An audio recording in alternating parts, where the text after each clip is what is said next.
성경 말씀은 요한계시록 1장 5절에서 8절까지입니다. 저는 요사이 요한계시록 말씀을 읽고 준비하면서 많은 은혜와 축복을 받고 있습니다. 그 가운데 하나는 구약 예언서의 일부 내용, 또 시편의 일부 내용, 신약 성경의 일부 내용들이 오랫동안 그 의미가 잘 이해되지 않았는데 요한계시록 말씀의 맥락 가운데서 그 말씀들이 풀어지고 이해됨을 느끼면서 얼마나 기쁘고 감사한지 모릅니다. 그러면서 요한계시록 말씀이야말로 모든 성경을 푸는 정말 중요한 성경의 열쇠가 되고 아울러서 성경의 결론이 되는 정말 귀한 말씀임을 다시금 확신하게 됩니다. 지난 주일의 요한계시록은 사도 요한이 헬라식 서신 형식에 따라 소아시아 7교회에게 보낸 편지라고 말씀을 드렸습니다. 참고로 소아시아의 7교회 이름 여러분 기억하세요? 한번 해보겠습니다.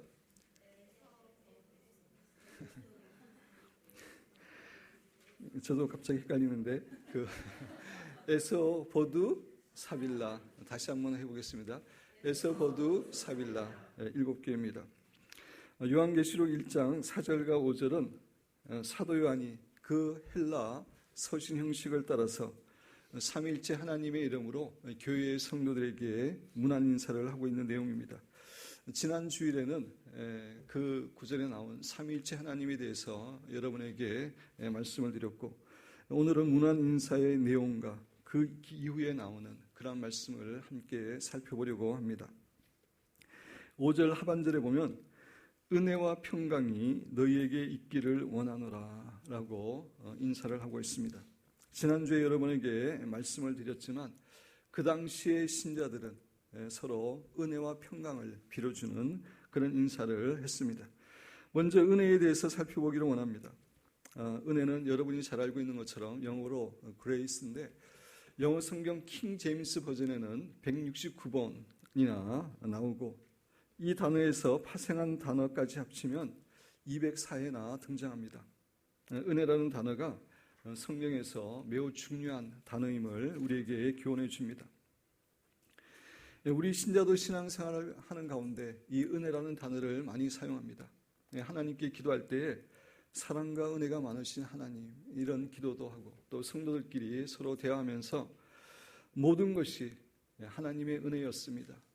지금까지 온 것은 하나님의 은혜입니다. 이런 얘기를 하고 또 설교나 특강이나 찬양을 듣고 나서 은혜를 많이 받았습니다 라고 하는 말을 하기도 합니다. 이 은혜라는 단어에는 두 가지 의미가 있습니다. 첫째의 의미는 우리가 잘 알고 있는 의미인데 아무런 공로나 자격이 없는 자에게 하나님께서 거저 베풀어 주시는 그 하나님의 무조건적인 사랑과 은총을 의미합니다.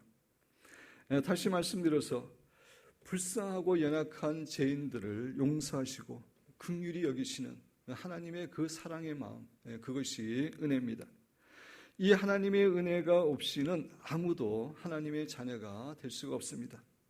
많은 죄를 범한 저와 여러분이 우리의 모든 죄를 용서함을 받고 정말 하나님의 존귀한 자녀가 된 것은 전적으로 이 하나님의 은혜 때문입니다. 은혜의 두 번째 의미가 있습니다. 그것은 우리 신자의 속사람을 강건하도록 하기 위해 하나님이 허락하시는 역사나 능력이나 축복을 의미합니다. 우리가 설교나 특강을 듣고 나서 은혜 많이 받았다고 말할 때는 바로 이 두 번째 의미의 은혜입니다. 사도 바울은 고린도전서 15장 10절에서 이렇게 말합니다. 그러나 내가 나 된 것은 하나님의 은혜로 된 것이니 내게 주신 그의 은혜가 헛되지 아니하여 내가 모든 사도보다 더 많이 수고하였으나 내가 하는 것이 아니요 오직 나와 함께 하신 하나님의 은혜로라. 사도 바울은 정말 여러 곳으로 전도여행을 하면서 수많은 교회를 개척했고 많은 영혼들을 구원했고 또 성경에 많은 서신도 쓴 위대한 사도였습니다. 그러나 자신이 그렇게 될 수 있었던 것은 오직 하나님의 은혜라고 사도 바울은 고백합니다. 여기서 사도 바울이 말하는 은혜도 두 번째 의미의 은혜입니다. 하나님께서 순간순간 사도 바울 자신의 속사람을 감동케 해주는 그러한 은혜를 주셨기 때문에 자신이 그렇게 사역할 수 있었음을 말하고 있는 것입니다. 오늘의 본문 말씀에서 사도 요한이 7개의 성도들에게 빌고 있는 이 은혜도 두 번째 의미의 은혜를 말합니다. 우리 신자에게는 우리의 속사람을 강건하기 위한 하나님의 은혜가 꼭 필요합니다. 왜냐하면 우리의 속사람이 하나님께서 주시는 은혜로 강건해질 때만이 우리가 영적으로 성장할 수 있고 우리가 죄와 세상을 이기고 또 여러 가지 어려운 환경 가운데서도 낙심하지 않고 승리하는 그런 삶을 살아갈 수 있기 때문입니다. 그렇습니다. 이 하나님의 은혜가 우리 신자가 승리하며 살아갈 수 있는 바로 그 비결입니다. 그래서 사도 요한뿐만 아니라 사도 바울도 서신을 쓸 때마다 제일 먼저 이 은혜가 성도들에게 있기를 기원했던 것입니다. 사랑하는 기쁨교회 성도 여러분과 저에게도 하나님께서 허락하시는 풍성한 은혜가 충만해서 영적으로 성장하고 세상과 죄를 이기고 또 여러 가지 어려운 환경 가운데서도 낙심하지 않고 담대하게 승리하시는 귀한 성도가 되시기를 주님의 이름으로 축원드립니다. 사도 바울은 두 번째로 성도들에게 평강이 있기를 빕니다. 평강이라고 하는 단어는 히브리어 샬롬이라는 단어를 번역한 말인데 평화, 평안, 화평이라는 말로도 이 세 가지 단어로도 번역될 수 있는 그런 단어입니다. 이 평강은 성령의 9가지 열매 가운데 세 번째 열매인 평화와 같은 것입니다. 근데 오늘의 본문 말씀뿐만 아니라 사도 바울의 서신들을 보더라도 평강은 항상 은혜 다음에 나옵니다. 왜 그렇습니까? 그것은 하나님의 은혜를 경험한 사람만이 진정한 하나님의 평강을 누릴 수 있기 때문입니다.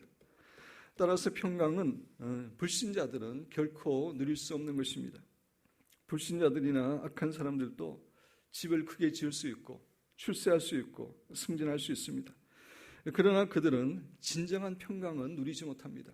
늘 불안과 염려 가운데 살아갈 수밖에 없습니다. 왜냐하면 평강은 오직 그리스도 안에서 은혜를 입은 자들만이 누릴 수 있는 축복이기 때문입니다. 성경에서 말하는 평강, 평화라고 하는 것은 그리스도를 통해서 회복되고 조화된 관계를 의미합니다. 따라서 우리가 이 평화를 누리게 되면 하나님과의 관계, 다른 사람들과의 관계, 자신과의 관계에서 진정한 평화를 누리게 됩니다. 먼저 하나님에 대해 평화를 갖게 됩니다. 많은 사람들이 하나님에 대해 무서워하거나 두려워하고 있기 때문에 하나님과 참된 평화의 관계를 누리고 있지 못합니다. 그러나 이 평강이 주어질 때 하나님이 더 이상 두렵지 않고 하나님을 좋아하게 되고 하나님을 갈망하고 사모하게 됩니다. 그 결과 하나님과의 친밀한 관계를 갖게 되는 것입니다. 인간관계에서도 평화를 갖게 됩니다. 이 평화를 갖게 되면 다른 사람이나 다른 사람들과 적대적인 관계나 다투려고 하지 않고 늘 서로 화목하고 평화롭게 지내게 됩니다. 이런 사람은 분쟁이 있는 곳에 평화를 가져다 주는 그러한 사람이 되는 것입니다. 자기와의 관계에서도 평안을 갖게 됩니다. 세상에는 자기 자신을 싫어하거나 자기 자신을 좋아하지 않는 사람들이 의외로 많이 있습니다. 자신을 사랑하지 못하고 싫어하는 것, 이것은 너무나 괴로운 일이고 결코 평화를 누릴 수가 없습니다. 그러나 마음의 평강이 보질 때 자기 자신을 진정으로 사랑하게 되고 정말 자기 자신을 정말 존귀하게 여기는 그러한 은혜를 받게 됩니다. 그래서 자기 자신과도 진정한 평화를 누리게 되는 것입니다. 우리 사랑하는 여러분들에게 하나님의 평강이 주어져서 하나님과의 관계, 또 다른 사람과의 관계, 자신과의 관계에서 진정한 평화를 누리시는 귀한 성도가 되시기를 주님의 이름으로 축원드립니다. 그리고 여기서 우리가 한 가지 더 기억해야 될 것은 우리 신자의 마음 안에 부어지는 그 평강은 바로 예수님의 마음 안에 있는 평강, 바로 예수님의 평강이라는 것입니다. 요한복음 14장 27절은 이렇게 이야기합니다. 평안을 너에게 끼치노니, 평안은 평강이라는 말과 같다고 이야기했습니다. 평안을 너희에게 끼치노니 곧 나의 평안을 너희에게 주노라. 예수님께서 우리에게 주신 평안은 예수님의 평안을, 예수님의 마음속에 있는 평안을 주시는 것입니다. 내가 너희에게 주는 것은 세상이 주는 것과 같지 아니하니라. 너희는 마음에 근심하지도 말고 두려워하지도 말라. 세상이 주는 평안은 일시적이고 잠시 잠깐입니다. 환경에 좌우되는 것입니다. 그러나 예수님께서 우리에게 주시는 평강은 예수님 자신의 평강이고 환경에 관계없고 환경을 초월하는, 환경을 극복하는 그런 평강입니다. 저는 지난주 기도하면서 그 예수님의 평안에 대해서 조금 전에 읽은 요한복음 14장 27절을 이렇게 묵상하면서 예수님의 평안에 대해서 많이 묵상했습니다. 예수님은 갈릴리 호수에서 정말 폭풍과 몰아치는 그런 상황 가운데 있었지만 그런 상황 가운데서도 편안하게 주무시고 계셨습니다. 격심한 폭풍우 때문에 배가 언제라도 뒤집혀질 수 있고 그래서 죽을 수 있는 그런 상황인데 예수님은 그곳에서도 정말 평강 가운데 잠을 주무시고 계셨습니다. 예수님의 평강은 결코 환경에 좌우되지 않고 환경을 초월하는, 환경을 극복하는 그러한 평강인 것입니다. 이제 점점 세상이 더 말세로 갈수록 세상 사람들의 마음속에는 두려움과 염려와 불안이 점점 증폭될 것입니다. 그래서 많은 사람들이 정말 극심한 공황장애에 걸리게 되고 정말 두려워서 두려움에 사로잡혀서 아무것도 할 수 없게 되는 그런 상황으로 점점 가게 될 것입니다. 그러나 사랑하는 기쁨 교회 성도 여러분의 마음속에는 하나님이 주시는 평강이 충만해서 어떤 상황 가운데서도 평안하고 기쁨을 누리시는 귀한 성도가 되시기를 주님의 이름으로 축원드립니다. 사도 요한은 삼위일체 하나님의 이름으로 7교회의 성도들에게 은혜와 평강을 빈 다음에 삼위일체 하나님 가운데 예수님께만 다시 한번 영광을 돌리고 있습니다.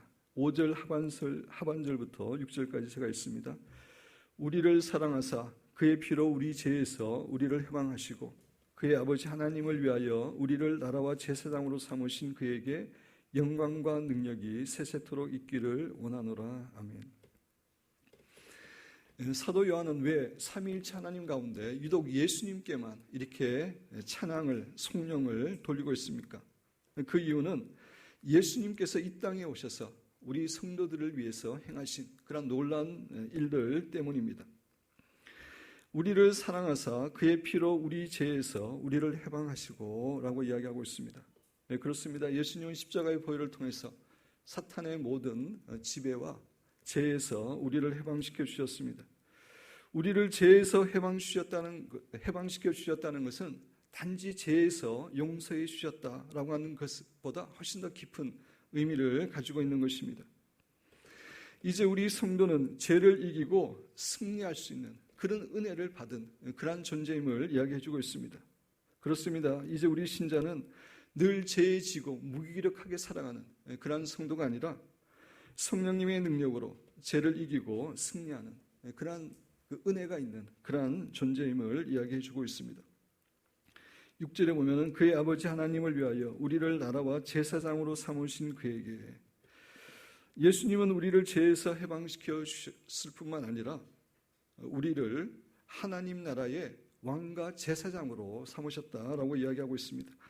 여기서 나라라고 하는 단어는 헬라어로 바실레이아라고 하는 단어인데 이 바실레이아의 의미는 나라 백성이라는 의미뿐만 아니라 왕이라는 그런 의미도 있습니다. 그래서 영어 성경 킹 제임스 버전에서는 이 나라라는 말을 왕으로 번역하고 있습니다. 그렇습니다. 예수님은 우리 신자들을 하나님 나라의 왕과 제사장으로 삼아 주셨습니다. 예수님께서 우리 죄를 해방하시고 죄를 이길 수 있는 그런 축복을 허락하여 주신 것도 큰 은혜지만 우리를 하나님의 나라의 왕과 제사장으로 삼아 주셨다는 것은 훨씬 더 큰 축복이라고 할 수가 있습니다. 우리 계시록 한번 찾아보겠습니다. 계시록 5장 10절 말씀입니다. 계시록 5장 10절입니다.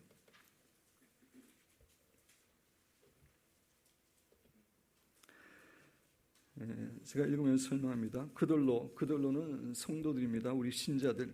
우리 하나님 앞에서 나라와 제사장들을 삼으셨으니, 우리가 함께 본 말씀, 그 본 말씀과 중복되는 그런 말씀이죠. 근데 여기서 나라라는 말은 왕으로 번역될 수 있는 그런 말이라고 여러분에게 말씀드렸습니다.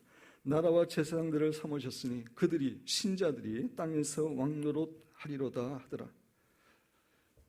예수님이 이 땅에 오시고 천년왕국이 이루어지면은 우리 신자들은 다 이 땅에서 왕의 역할을 하는, 예수님과 함께 이 땅을 다스리는 그러한 역할을 하게 됨을 성경 말씀은 우리에게 교훈해 주고 있습니다.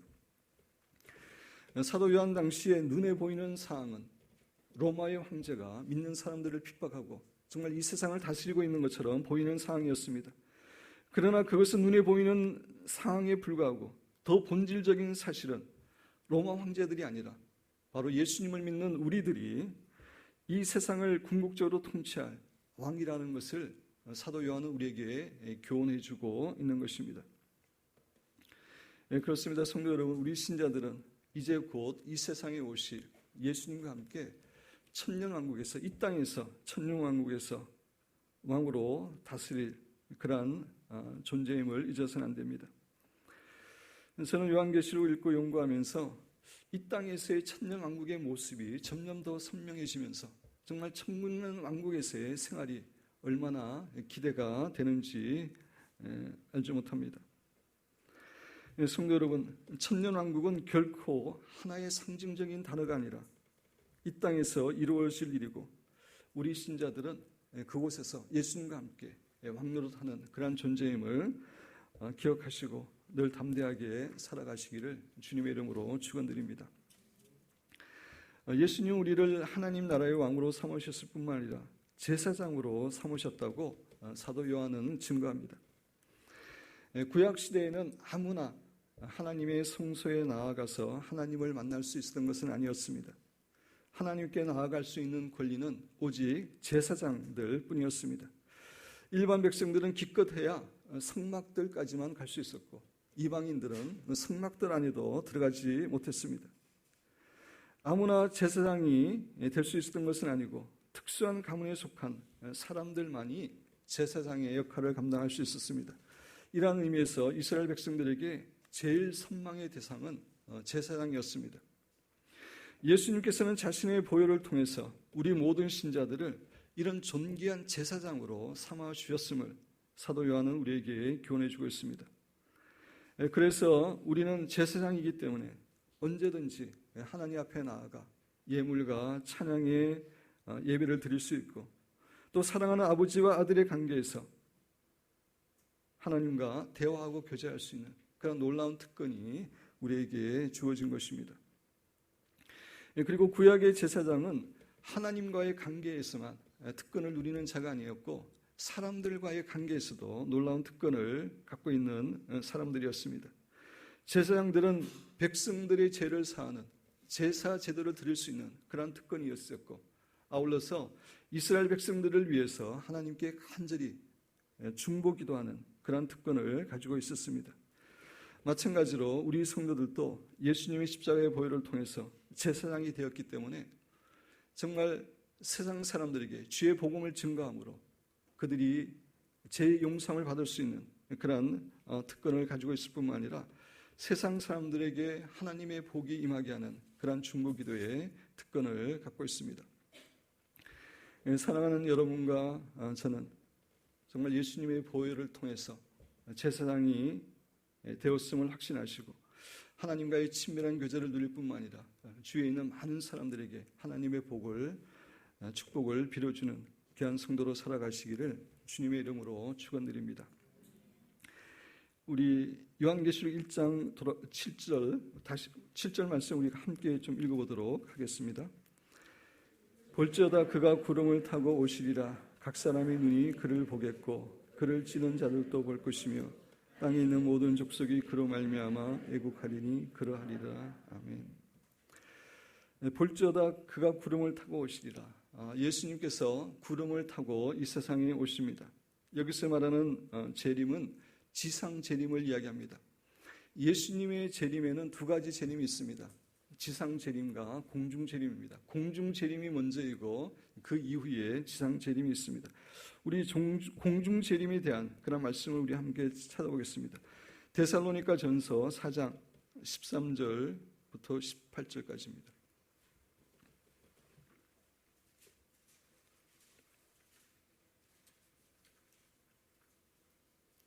데살로니가 전서 4장 13절에서 18절까지입니다.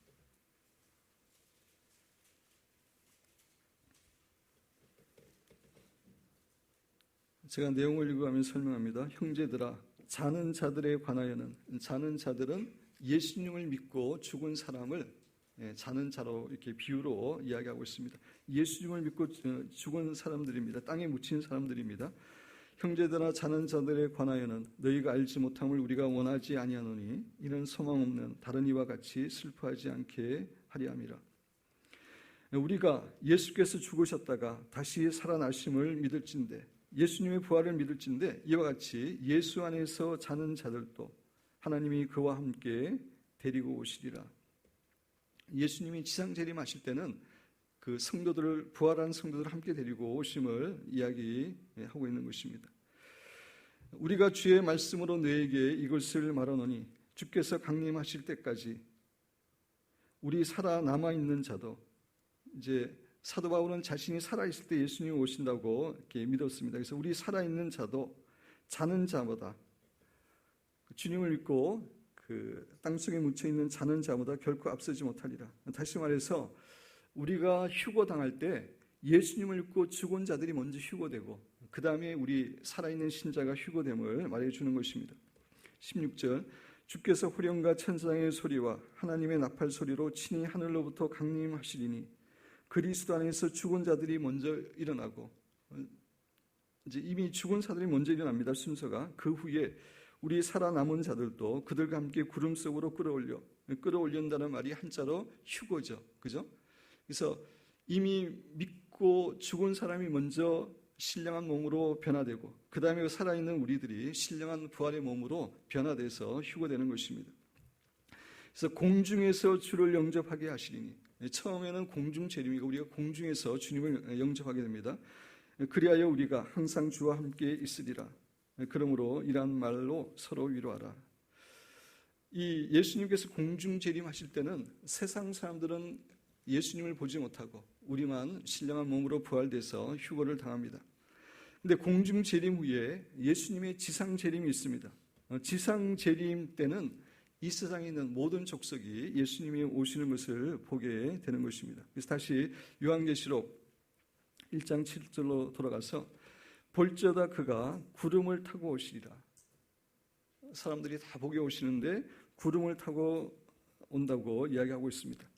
여기서 구름은 실제 구름을 의미하기도 하지만 또 다른 하나의 상징적인 의미는 예수님께서 영광 가운데 오신다라고 하는 그런 의미입니다.